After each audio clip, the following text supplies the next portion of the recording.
নমস্কার বন্ধুরা, আপনারা দেখছেন কৃষি বিষয়ক ইউটিউব চ্যানেল গ্রামীণ কৃষক। আর আপনাদের স্বাগত জানাচ্ছি। আমি আপনাদের বন্ধু চাষি তপন। বন্ধুরা, আজকে আমি পেয়ারা চাষ নিয়ে কিছু বলবো। আর মেনলি যেটা হচ্ছে পেয়ারা চাষের এই মুহূর্তে পরিচর্যা, অর্থাৎ জানুয়ারি ফেব্রুয়ারি মাসে কী কী পরিচর্যা গ্রহণ করতে হয় সেটা নিয়ে বলবো। তো বর্তমানে ফেব্রুয়ারি মাস চলছে, তো পরিচর্যাটা আমার কিন্তু জানুয়ারি মাসে করা দরকার ছিল, সময় হয়ে ওঠেনি লেবারের অভাবে। আর নিজেও কিন্তু সময় দিতে পারিনি, কারণ কুলের ফলনটা তোলা চলছিল, কুলের হারভেস্টিং চলছিল, তাই সময় দিতে পারিনি। তো সেক্ষেত্রে আমার ফলনে তেমন একটা ঘাটতি হয়নি। তো যদি আমি সময় দিতাম তাহলে কিন্তু পেয়ারার যে ফলন সেখানে কিন্তু আরও বেশি ফলন হতে পারত। আর পরিচর্যা যেটা বলবো এখন, সেটা হচ্ছে গাছের সার ব্যবস্থাপনা। এই জানুয়ারি বা ফেব্রুয়ারি মাসে কী কী আপনারা সার ব্যবস্থাপনা গ্রহণ করবেন সেটা নিয়ে দেখুন। বন্ধুরা, এই সুন্দর একটা রসগোল্লার সাইজের পেয়ারা ঝুলছে। তো এগুলো আমাদের পলি পরাতে হবে, অর্থাৎ এগুলোকে কভার করে দিতে হবে, নাহলে কিন্তু পোকায় খেয়ে ফেলবে। যে ফ্রুট ফ্লাই থাকে সেগুলো এসে কিন্তু এর মধ্যে হুল ফুটিয়ে দেবে। হুল ফুটিয়ে দিলে ওটা কিন্তু নষ্ট হয়ে যাবে। তো বন্ধুরা, সেটা পরে বলছি। এখন যেটা বলবো সার ব্যবস্থাপনা নিয়ে। সার ব্যবস্থাপনায় করার জন্য আপনাদের প্রথমে কি করতে হবে, এই সময় মাটির কুপিয়ে একটা ছোট্ট হোল করে নিতে হবে। আর সেই হোলটায় কিন্তু আমাদের কী করতে হবে, ওটাকে আমরা সার ভরে দিতে হবে। তো আমরা কি কি সার নেব সেটাও আপনাদের দেখাবো। বন্ধুরা, সকাল থেকে কিন্তু কাজ চলছে। সকাল আমি মার্কেটে গেছিলাম সার আনতে, যার জন্য আমি ভিডিও করে উঠতে পারিনি। তো এখন বিকেলবেলা, এখন 3:45 বাজে। তো বন্ধুরা, এইভাবে একটা পেয়ারা গাছ রয়েছে, পেয়ারা গাছের বাম দিকে একটা গর্ত হবে, একটা ডান দিকে একটা গর্ত হবে। দুদিকে দুটো গর্ত আমি করাচ্ছি, এবং দুটো গর্ত দিয়ে আমি কিন্তু সার ভরবো। কী কী সার ভরবো সেগুলো দেখাচ্ছি একটু পরেই। তো বন্ধুরা দেখুন, প্রত্যেকটা গাছের বাম দিকে এবং ডান দিকে হোল করে দিয়েছি। গাছ থেকে 1 ফুট দূরত্বে আমরা দুদিকে, একটা গাছের দুদিকে বাম দিকে এবং ডান দিকে 1 ফুট দূরত্বে, 1 ফুট বাদ দিয়ে, গাছের গোড়া থেকে 1 ফুট বাদ দিয়ে আমরা কিন্তু এই হোলগুলো করছি, গর্তগুলো। এবং এই গর্তে আমরা কি কি সার দেব সেগুলো আপনাদের দেখাচ্ছি। প্রথমে আমরা যে সারটা নিয়ে আলোচনা করব সেটা হচ্ছে হার্ড সার। আচ্ছা, বোন ডাস্ট দেখতে পাচ্ছেন বন্ধুরা, এগুলো হচ্ছে হার্ড সার, একটু বড় দানা এগুলো। তো আমি প্রত্যেক বছর কিন্তু আমি এই হার্ড সার কিন্তু ব্যবহার করে থাকি, এবং তার ফলন বা তার রেজাল্ট আমি কিন্তু হাতে নাতেই পাই। এই যে মহাশক্তি হাড় গুঁড়ো 5 তারা মার্কা, আমি এই ব্র্যান্ডের হাড় সারটা ব্যবহার করি। আর বন্ধুরা, হাড় সারের পর আমরা কি দিচ্ছি, হাড় সারের পর আমরা দিচ্ছি কিন্তু একটা জৈব সার, অর্গানিক কার্বন। সেটা হচ্ছে করমণ্ডল কোম্পানির। এই যে বন্ধুরা, এটা হচ্ছে করমণ্ডল কোম্পানির গোদাবরী কার্বন প্লাস। এরপরে যে সারটা হচ্ছে সেটা হচ্ছে আমাদের সরষের খোল। এই যে বন্ধুরা, এটা হচ্ছে সরষের খোল, ডাস্ট আকারে আছে, একদম পিওর অরিজিনাল, একদম এতে কোনো ভেজাল নেই। দাম সেরকম বেশি নিয়েছে, 50 কেজি বস্তা নিলে 1400 টাকা। আর হাড় গুঁড়োটা নিয়েছে 1500 টাকা, আর এই জৈব অবস্থাটা নিয়েছে কিন্তু 280 টাকা। এটা হলো 3টে উপাদান। 4 নম্বর উপাদান যেটা হচ্ছে সেটা হচ্ছে এনপিকে 15-15-15-19-9। এই যে বন্ধুরা, 15-15-15-9। Nitrogen 15%, phosphorus 15%। ফসফরাস দু রকমের আছে, এখানে একটা ফসফরাস 13%, পটাশ রয়েছে 15%, এবং সালফার রয়েছে 9%। আমি কিন্তু এটাই দেবো। আমি অন্য কোনো এনপিকে সারের মধ্যে কিন্তু এই সালফার পাইনি। তো এটা যখন আমি দেখলাম দোকানে আছে, আমি সঙ্গে সঙ্গে এটা নিয়ে নিলাম। এটা কিন্তু নিয়েছে 1500 টাকা, 1525 টাকা এরকম এরকম একটা দাম হবে। তো 1500 টাকা ধরে রাখতে পারেন। তাহলে আমরা এই 4টা উপাদান সার এই মুহূর্তে কিন্তু এখানে আমরা ব্যবহার করছি।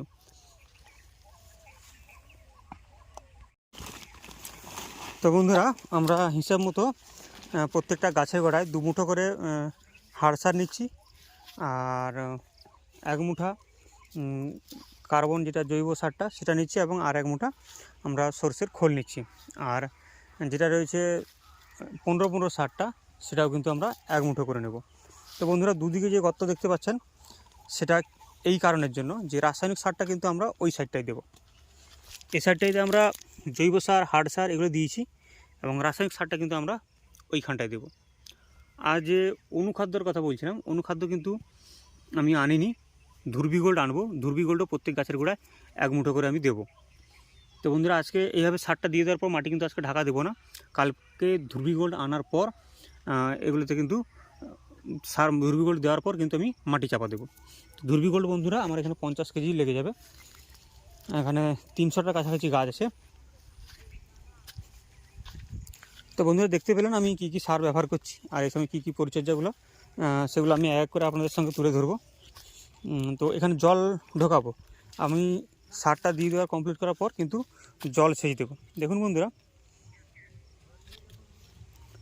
জল সেচ দেবো, এবং জল সেচ দেওয়ার পর তার 3 দিন পর 4 দিন পর আমি কিন্তু এখানে কিছু স্প্রে করব। কি কি স্প্রে করব সেটা আমি দেখাবো। দেখতে পাচ্ছেন বন্ধুরা, এর মধ্যে পোকা বাসা বেঁধেছে, এর জন্য কিন্তু আমাকে স্প্রে করতে হবে। এবং স্প্রের সময় যে আমি কী কী প্রয়োগ করব সেগুলো কিন্তু আপনাদের ভিডিওর মধ্যে কিন্তু জানাবো। তো বন্ধুরা, আগে বাগানটা একটু দেখাই কেমন হয়েছে। দেখুন বন্ধুরা, কি সুন্দর করে ফলগুলো ধরেছে।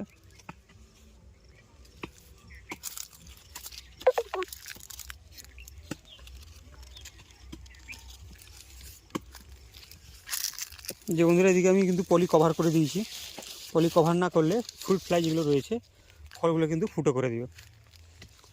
তো বন্ধুরা, এই গাছটার বয়স হয়েছে 1.5 বছর। 1.5 বছর চলছে। এই 1.5 বছরের গাছে এত পরিমাণে ফলন হয়েছে দেখুন। আরও হবে বন্ধুরা, আরও যত নতুন নতুন পাশকাঠি ছাড়বে। এই যে বন্ধুরা, এখানে দেখছি পাশকাঠি নতুন, এই নতুন পাশকাঠি থেকে কিন্তু আবার নতুন করে ফুলের কুঁড়ি আসবে। এই যে বন্ধুরা, নতুন করে পাশকাঠি ছেড়েছিল, 2টো ফুল এসছে। এটা 4টে ফুল আছে, আর এর নিচেটাও 4টে ফুল আছে দেখুন। তো এইভাবে প্রত্যেকটা জায়গায় যত নতুন করে পাশকাঠি ছেড়েছে, নতুন নতুন পাশকাঠিতে কিন্তু নতুন নতুন করে ফুলের কুঁড়ি এসেছে।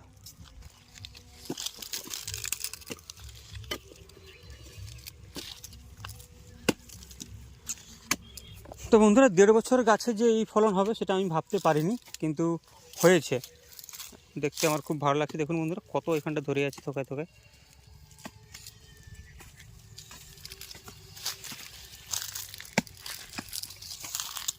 আর দেখুন বন্ধুরা, এটা একটা ছোট্ট চারা গাছ। এটা হচ্ছে তাইওয়ান পিঙ্ক। এটা লাগানো হয়েছে, এটা তো 2 মাস একটু পেরিয়ে গেছে, 2.5 মাস মতো হয়েছে। তো এই 2.5 মাসের গাছে এইটুকু গাছটা কতগুলো ফুল এসছে আমি সেটা আপনাদের দেখাই গুনে। বন্ধুরা দেখুন, নিচে দেখুন 2টো, তার উপরে এটা একটা পড়ে গেছে, তাহলে 4টা হতো। 4টা উপর দিকে উঠলে এখানে 2টো, 6টা, আর এখান থেকে বেরোতে পারে 4টা। ধরুন এখানে 2 4টা, 2 6টা, এখানটায় 2টো 8টা, তার উপরে 2টো 10টা, এবং তার উপরে 2টো 12টা, এবং এখানে কিন্তু একটা বেরোবে, 12টাকে 13টা। এখানটায় দেখাই, এখানটা 2টো বেরিয়েছে, বুড়ো আঙুলটার কাছে এখানে 2টো বেরিয়েছে, দুদিকে 14টা, উপরে 2টো 16টা, 16টা, এখানটায় 2টো রয়েছে, 16 দিয়ে 18টা, উপরের দিকে 2টো আছে, 20টা। তাহলে এইটুকু গাছটা দেখুন, 2-2.5 মাসের গাছে 20টা ফুলের কুঁড়ি এসে গেছে। এটা হচ্ছে তাইওয়ান পিঙ্ক। তো বন্ধুরা, এই হলো পরিচর্যার বিষয়, এবং এরপর যে কী স্প্রে করব সেটাও কিন্তু আপনাদের এর মধ্যেই আমি কিন্তু জানিয়ে দেব। দেখুন বন্ধুরা, যত নতুন টিলার ছেড়েছে নতুন টিলারেই কিন্তু ফুলের কুঁড়ি এসে গেছে।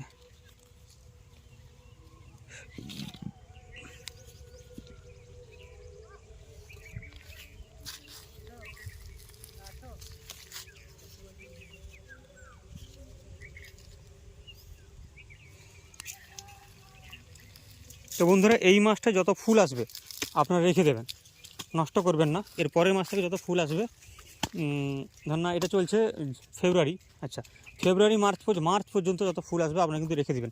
তারপর থেকে কিন্তু ফুল নেওয়া যাবে না, কারণ ওই ফুলগুলো যখন ফলে পরিণত হবে তখন কিন্তু পেয়ারার দাম একদম কমে যায়। দেখুন বন্ধুরা, এই গাছটা দেখুন কেমন ফ্রুট সেট হয়েছে। বন্ধুরা এবারে আসি স্প্রে নিয়ে। আমরা এই সময় কি স্প্রে করব। বন্ধুরা দেখতে পাচ্ছেন প্রত্যেকটা গাছেই ফুল চলে এসছে আর অসংখ্য পরিমাণে ফুল ধরে আছে। খেয়াল করে দেখুন বন্ধুরা, প্রত্যেকটা গাছেই কিন্তু প্রচুর পরিমাণে ফুল এসেছে। এর সামনের গাছটাতে দেখাই, এই দেখুন দেখুন কী পরিমাণে ফল এসছে এগুলোতে। তো এই যে ফুলগুলো এসছে এবং সদ্য ফুল থেকে ফল সেটিং হয়েছে, এগুলোকে রক্ষা করার জন্য আমাদের কিছু কীটনাশক এবং ছত্রাকনাশক প্রয়োগ করতে হবে, যার জন্য আমরা সারগুলো দেওয়ার পর জলসেচ দেওয়ার পর কিন্তু আমি কীটনাশক স্প্রে করব। তো বন্ধুরা মাটিটা ভেজা ভেজা আছে দেখতে পাচ্ছেন, যেটা আমি 3 দিন আগে জলসেচ দিয়েছিলাম। তার আগে দেখিয়েছি যে মাটিতে গর্ত খুঁড়ে সার দিয়েছি এবং সার দিয়ে মাটি চাপা দেওয়ার পর আমি জল দিয়েছি, এবং জল দেওয়ার আজকে 4 দিন হয়ে গেল। 4 দিন পর কিন্তু আমি স্প্রে করব এরকম একটা সিদ্ধান্ত নিয়েছিলাম। তো বন্ধুরা আমি কালকে স্প্রে করব, আজকে আপনাদের ভিডিও করে দেখিয়ে দিই যে আমি কি কীটনাশক বা ছত্রাকনাশকগুলো প্রয়োগ করছি সেগুলো দেখিয়ে দিচ্ছি। কারণ বন্ধুরা আমি আগামীকাল যখন ভিডিও স্প্রে করব তখন কিন্তু আমি ভিডিও করতে পারবো না, কেননা আমাকে একা হাতে সব করতে হয়। ওই জন্য আমি স্প্রে করার সময় কিন্তু ভিডিও করতে পারবো না। তার জন্য কিন্তু আপনাদের আজকেই আমি তার আগের দিন আমি কিন্তু দেখিয়ে দিচ্ছি কি স্প্রে করছি। তো আমি এখানে রেখেছি।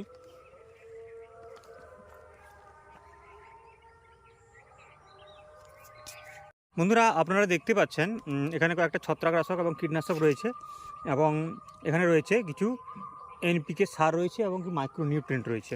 তো প্রথমে আমরা ছত্রাকনাশক নিয়ে আলোচনা করে নিচ্ছি। বন্ধুরা এখানে দেখতে পাচ্ছেন ব্লাইটক্স, টাটা কোম্পানি রয়েছে ব্লাইটক্স। এটার টেকনিক্যাল কন্টেন্ট রয়েছে কপার অক্সিক্লোরাইড 50% WP, অর্থাৎ কপার অক্সিক্লোরাইড রয়েছে 50%, WP অর্থাৎ রয়েছে ওয়েটেবল পাউডার। তো ওয়েটেবল পাউডার অর্থাৎ জলে দিলে এটা গুলে যায়। আর বন্ধুরা সঙ্গে আমি নেব কিন্তু ধানুকা কোম্পানির কাসু বি, অর্থাৎ এটা হচ্ছে কাসুগামাইসিন। এটা এক রকমের ফাঙ্গিসাইড এবং অ্যান্টিবায়োটিক। তো এটাকে আমরা দুটো একসঙ্গে এটা জড়ি বলতে পারেন। পেয়ারা যে অ্যানথ্রাকনোজ হয়ে যায় বা অন্যান্য যে ছত্রাকগুলো লেগে থাকে পেয়ারায় বা পাতায়, এই কপার অক্সিক্লোরাইড এবং কাসুগামাইসিন দিলে কিন্তু অনেক উপকার পাওয়া যায়। আর অ্যাডভান্স দিয়ে রাখলে কিন্তু এইসব রোগগুলো কিন্তু আসে না। আর বন্ধুরা আর কীটনাশক বলতে যেটা আমি নিয়েছি এটা হচ্ছে মনোক্রোটোফস 36% SL, এটা নেব আমি। এবং সঙ্গে নিয়েছি টাটা কোম্পানির অ্যাসাটাফ, এটা টেকনিক্যাল কন্টেন্ট রয়েছে অ্যাসিফেট 75% SP। আর বন্ধুরা আগে ডোজগুলোর কথা বলে দিই। এই যে আপনারা দেখছেন কপার অক্সিক্লোরাইড, এটা আমি নেব 35 গ্রাম পার 15 লিটার জলে, এবং কাসুবি নেব 30 ml পার 15 লিটার জলে। আর এখানে এই কীটনাশক অ্যাসিফেট রয়েছে, এটা নেব আমি 40 গ্রাম পার 15 লিটার জলে, এবং এই মনোসিনটাল নেব আমি 25 ml পার 15 লিটার জলে। আর এখানে আমি কিছু খাদ্য নিয়েছি, গাছের খাদ্য, যেটা NPK ফর্মে রয়েছে 5234, এটা হচ্ছে অ্যারাইজ কোম্পানির। এটা আমি নেব 70 গ্রাম নেব 15 লিটার জলে। আর এখানে রয়েছেন অ্যারাইজ কোম্পানির বোরন রয়েছে, বোরন 20, এটা আমরা নেব 15 থেকে 20 গ্রাম। আমি এই 15 থেকে 20 গ্রামের মধ্যেই কিন্তু নেব। আর বন্ধুরা এটা রয়েছে বায়োস্টিক, তো এটা নেবেন, এটা হচ্ছে স্প্রেডার, সিলিকন বেসড একটা স্প্রেডার রাজকো কোম্পানির। তো এটা কি করবেন, এটা আপনারা নেবেন, এক কথায় এটা এরকমই চিট। তো এটা আপনারা নেবেন 5 ml পার 15 লিটার জলে। এগুলো নেওয়ার পর এগুলো কিন্তু গুলিয়ে, এই চিটটা দিয়ে গুলিয়ে ভালো করে স্প্রে করবেন। তো বন্ধুরা এইগুলো করলে আপনার ছত্রাকনাশক দিলে যে পেয়ারায় যে অ্যানথ্রাকনোজ, পাতায় যে কালচে রকমের হয়ে যায়, সেগুলো কিন্তু ছেড়ে যাবে। আর যেটা বন্ধুরা সঙ্গে আমি দিচ্ছি কিন্তু কাসুগামাইসিন, যেটা হচ্ছে অ্যান্টিবায়োটিক এবং ফাঙ্গিসাইড, দু ধরনের কাজ করবে।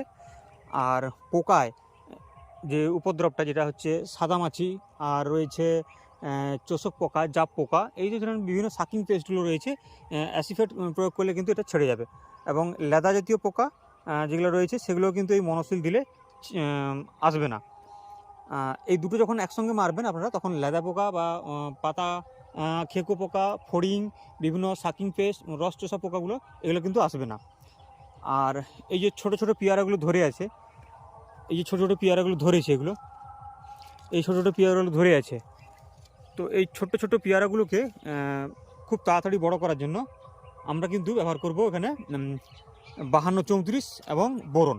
52-34-এর মধ্যে 34 রয়েছে পটাশ, আর এটা দিচ্ছি বোরন। পটাশ আর বোরন কী করবে, ফলটাকে বৃদ্ধি করতে সাহায্য করবে, ফলের গ্লেজ তৈরি করবে এবং ফলের যে মিষ্টতা বা স্বাদ সেটা কিন্তু আনতে সাহায্য করবে। আর এখানে 52% রয়েছে আপনার কি ফসফরাস। ফসফরাস কী করবে, এই মুহূর্তে ফসফরাস আর পটাশ কী করবে, আপনার যে নতুন নতুন গাছের ডগা ছাড়ছে, দেখুন বন্ধুরা, এই যে নতুন ডগা ছেড়েছে, এইখানটা আমি কেটে দিয়েছি, এখানটা কেটে দেওয়ার ফলে কিন্তু এই নতুন ডগাগুলো ছেড়েছে। এই নতুন ডগা ছাড়ার ফলে দেখুন, নতুন ডগা ছাড়লেই কিন্তু ফুল আসবে। এটা এসছে, এখানে একটা ডগা কেটে দেওয়ার ফলে এখানে দেখুন এটাতে ফুল এসছে, আবার এটাতেও আছে এই ভেতরের দিকে, যে এটা আসবে ভেতরে। আর এখানে দুটো ডালা ছেড়েছে, এখানে এই যে ফুল চলে এসছে, এখানে 4টে ফুল এসছে, এখানেও কিন্তু 2টো ফুল চলে এসছে। আর এখানে ডগা ছেড়েছিলাম, এই যে ডগাটা ছেড়ে দিয়েছি, এই ডগাটা ছেড়ে দিয়েছি, তার জন্য এখানে টিলার ছেড়েছে, এই টিলারগুলো থেকে কিন্তু নতুন নতুন করে ফুল আসছে। তো প্রত্যেকটা নতুন নতুন টিলারে কিন্তু বন্ধুরা ফুল আসে। আপনি ডগাগুলো ছেড়ে দেওয়ার ফলে নতুন নতুন যে টিলারগুলো ছেড়েছে, সেই নতুন নতুন টিলার থেকে কিন্তু নতুন নতুন ফুল এসছে। তো এই 52-34 আর 52-34 প্রয়োগ করলে কী হয়, এই নতুন নতুন টিলারগুলো কিন্তু আসতে সাহায্য করে। আর বোরন যেটা বললাম, যে ফলটাকে পরিপক্ক করতে সাহায্য করে এবং সেল ডিভিশনে সাহায্য করে। বাইরে যে ফলগুলো ফেটে যায়, ফেটে যাওয়ার হাত থেকে কিন্তু বোরন ফলটাকে রক্ষা করে। তো বন্ধুরা, এখন আর বেশি কিছু বলবো না, কীটনাশক দিলাম, ছত্রাকনাশক দিলাম এবং কিছু খাদ্য একসঙ্গে দিয়ে দিলাম। তো বন্ধুরা, এটা কিন্তু আপনারা কী করবেন, প্রত্যেকটা আলাদা আলাদা করে গুলে কিন্তু স্প্রেয়ার মেশিনে ঢালবেন। বারবার বলছি বন্ধুরা, আপনারা এগুলো প্রত্যেকটা আলাদাভাবে গুলে কিন্তু স্প্রেয়ার মেশিন ঢালবেন। কিন্তু না হলে কিন্তু আপনারা যদি কপার অক্সিক্লোরাইড আর বোরন এবং 52-34 পড়ে যায় একসঙ্গে, তাহলে কিন্তু সমস্যা হয়। ওই জিনিসটা একটা শক্ত পদার্থের মতো তৈরি হয়ে যায়, জলে গুলতে চায় না। তার জন্য বন্ধুরা বলছি, এটাকে আলাদাভাবে গুলে তারপর কিন্তু আমরা স্প্রেয়ার মেশিনে ঢালবেন এবং তারপর স্প্রে করবেন। গাছগুলোকে ভালো করে ধুয়ে দেবেন। তো বন্ধুরা, আশা করি ভিডিওটি ভালো লেগেছে। যদি ভিডিওটি ভালো লেগে থাকে একটা লাইক করবেন এবং চ্যানেলটিকে সাবস্ক্রাইব করে আমার পাশে থাকবেন।